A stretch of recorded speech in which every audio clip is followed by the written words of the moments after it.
تفسیر در منصور لیکلی دی چې په مشرکینو کې په جاهلانو کې یو کس په ایمان راوړو او مسلمان بشو اسلام ته براغي نو د نورو جاهلانو مشرکانو ورته پیغور ورکاو چې تا د خپل پلار او نیکه زور دین دی پرې خودو او اسلام ته لاړې آیا استاد پلار او نیکه په غلطه باندې نو دا پیغور به ورل ورکاو نو الله جل شانه دا آیاتونه نازل کړل الله فرمایل کچره دی ته وې دي چې تاسو قران طرف تراشه پیغمبر طرف تراشه نو دې څه جواب ورګي دی وی هغه دین زمونږ د لپاره کافی دی چې په کوم دین باندې زمونږ پلاران او نیکونه تیر شوي دي نو الله فرمایي اگر کو د دې د پلاران او نیکونه په غلطه باندې نو بیا به هم دی په دغه اقتدا کوي نو بعض کم فهم خلق هغه د دین دا استدلال کوي د آیات نه چې تقلید چا پسې تل تقلید شخصي دا چې کوم دی ناجایز دی او دا حرام دی د چا اقتدا کول چا پسې تلل دا حرام دی لکه مونږه د امام ابو حنیفه رحمه الله اقتدا کو هغه پسې زو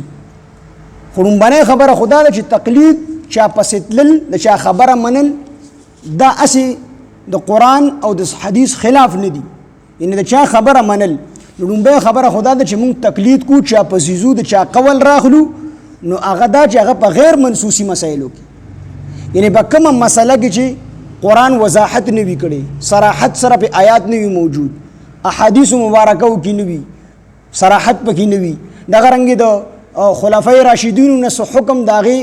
موافق چې کوم نه منقول نه وی د صحابو نه داغه مطابق واضح حکم چې کوم دی نه وی نو پاغه کې بیا موږ د مجتهد اجتهاد په زوی تقلید کو د امام تقلید کو نو تقلید په دوه قسمه دي یو هغه تقلید دی چې یو سړی د قرآن او د حدیثو خلاف دغه رنګ د خلفای راشدینو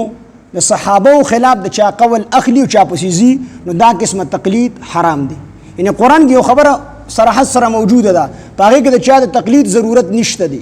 دویم په سنت رسول په احادیث مبارکو کې یو حکم موجود دی نو دا غي خلاف چا پسیتل دا چې کوم دی شرک دی دا کفر دی دغه رنګي د خلفای راشدینو یو مسله چې کوم دی د خلفای راشدین وضاحت کړی دی قرآن او سنت کې دغه صراحت نشته دی خو صحابو کې یا خلفای راشدین دغه وضاحت کړی دی نو دغه خلاف چې د بل چا خبره منل دا چې کوم دی ټیک نه دی دا ناجیز دی دا قسمه تقلید ناجیز دی دویم قسمه تقلید هغه دی چې یو مسله په قرآن کې صراحتا نشته دی په احادیث مبارکو کې صراحتا نشته دی دغه رنګ د خلفای راشدین دغه حکم نه دی بیان کړی صحابه کرام رضوان الله علیهم اجمعین دغه حکم نه دی بیان کړی نو دغه قسمه مسائلو کې د چا تقلید کول دا چې کوم دی جایز دی او دا قسمه تقلید شخصی دا حضرت یوسف علیه السلام کړی دی حضرت یوسف علیه السلام په جیل کې د جیلیانو سره خبرې کړې دي او هغه دې څه تاسو کړی دي نو حضرت یوسف علیه السلام ته فرمایل واتبعت ملت آباء ابراهیم و اسحاق و یعقوب ما اتباع کړی دا ما تابعداري کړی دا د خپل باباګانو چې هغه ابراهیم علیه السلام دی اسحاق علیه السلام دی او یعقوب علیه السلام دی ما د خپل باباګانو تقلید کړی دی د خپل باباګانو تابعداري مې کړی دا نو کو د چا باباګان په تیاره کې تلی په کفر او شرک او دلالت کې تلی نو دا غي تابعداري حرام ده دا غي تقلید حرام دی خو کو د چا باباګان لکه د یوسف علیه السلام باباګان ابراهیم علیه السلام او اسحاق علیه السلام او یعقوب علیه السلام هغه د هدایت غرونه نو چې د چا باباګان پرانا کې تلی په حق لار باندې تلی نو پکار د چې دا خلک د خپل باباګانو تابعداري وکي نو یو قسم تقلید دا شو چې هغه د قرآن او د احادیث مبارکو د غرنګ د صحابو د احکاماتو د غرنګ چې کوم دي د خلفای راشدینو دغه خلاف د بل چا خبره منل دا قسم تقلید حرام دی هو چې کما د کومې مسلې وضاحت او صراحت چې کوم دی په قرآن او حدیثو کې او صحابو او د غرنګ د خلفای راشدینو دغه حکم ښکارا کړی نه وي ښکارا حکم به نه وي نو دغه قسمه مسایلو کې د خپل امامانو اتباع او تقلید کول دا واجب امام ابو حنیفه رحمه الله تقلید کو مونږ ګونو پس کیږو په اجتهادي مسایلو کې غیر منسوسه مسایلو کې چې پای کې قرآن صراحت نه بیان کړي قرآن په کې صراحت نو دغه قسمه تقلید دا چې کوم دی جایز دی او دا دویم قسمه تقلید دا چې کوم د قرآن خلاف دی، د قرآن خلاف د چا قول اغستل، دغه رنګ د احادیثو خلاف چې کوم دی چا قول اغستل، د صحابه او د خلفای راشدینو خلاف د چا قول اغستل، دا قسم تقلید ناجایز او ناروا دی. دغه رنګ د اجتهاد ثبوت دا د حدیث مبارک کې چې کوم دی موجود دی. حدیث مبارک کې د اجتهاد ثبوت موجود دی. نبی علیہ الصلوۃ والسلام معاذ بن جبل رضی اللہ عنہ د یمن حاکم جوړو، د یمن حاکم جوړو. نو نبی علیہ السلام ته فرمایل کو چرتاله یو فیصله راشي، معاذ رضی اللہ عنہ ته وی کو چرتاله یو فیصله راشي نو تبا پس باندې فیصله کوي د دوه کسانو په منځ کې. نو حضرت معاذ رضی اللہ عنہ ته فرمایل زه په قرآن په کتاب الله باندې فیصله کوم. نو نبی علیہ السلام ته فرمایل کو د هغه فیصله وضاحت او صراحت په قرآن کې موجود نه وي، وضاحت په قرآن کې نه وي، نو بیا په څه باندې فیصله کوي.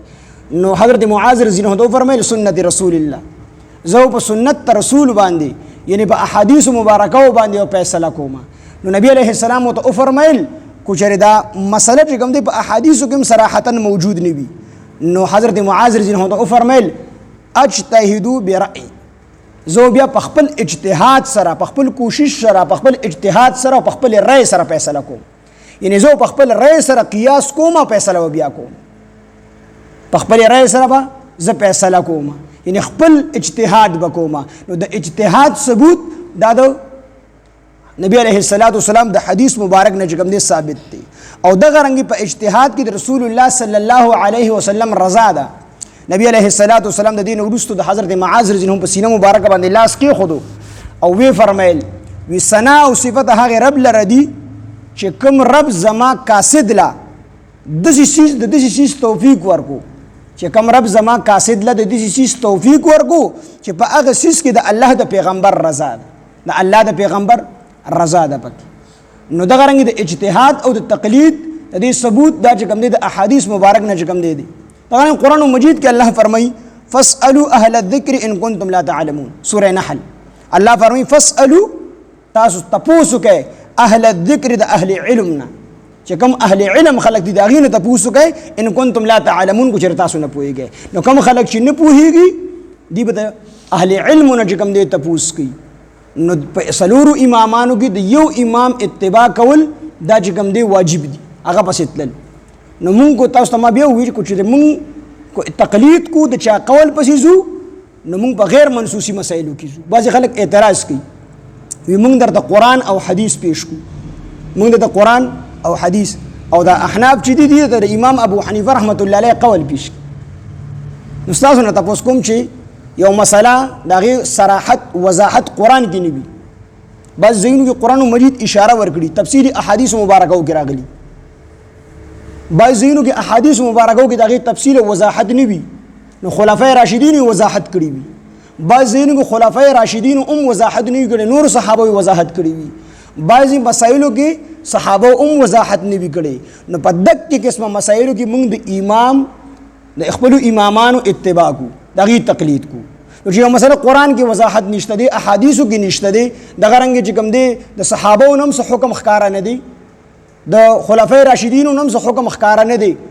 نو که یو سړی وي زه حدیث پیش کوم د حدیث د کوم ځای نه پیش کوي، خو مطلب دا دی چې موږ د امام ابو حنیفه رحمت الله علیه رأی اخلو او ته خپله رأی اخلي، ته په خپل رأی باندې خپل اجتهاد کوي. نو تقلید هغه تقلید چې هغه د قرآن او د سنت خلاف وي دا حرام دی، او کم تقلید چې د قرآن او د سنت خلاف نه وي داسې قسمه تقلید دا جایز دی بلکې واجب دی.